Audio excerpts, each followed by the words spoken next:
塗鴉少女真人發聲，聽日旺角見。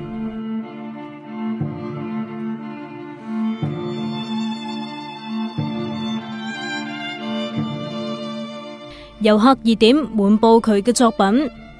熱愛藝術嘅佢選擇最熟悉嘅方法表達對艾未未嘅支持。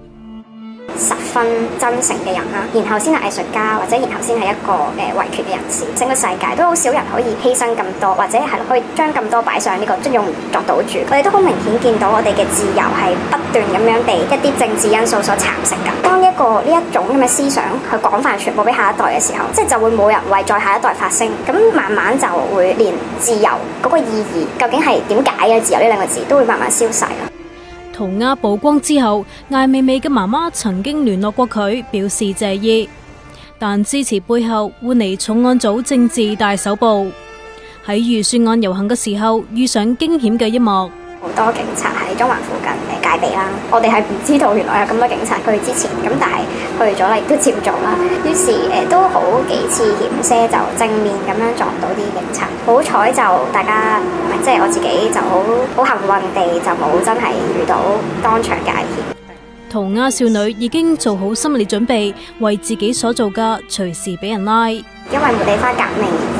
被失蹤嘅同胞嘅同志，佢哋要付上嘅代價係佢哋自己嘅性命啦，佢哋自己嘅自由，或者佢哋甚至佢哋家人朋友嘅自由。而我哋喺香港喺呢個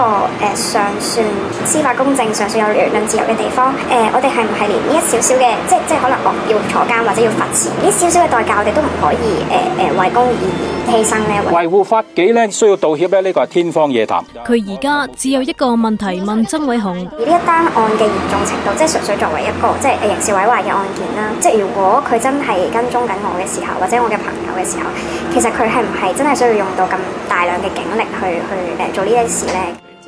？20幾歲嘅佢最驚嘅反而係傳媒起底，變成另一個陳巧文，將艾未未嘅焦點轉到佢身上。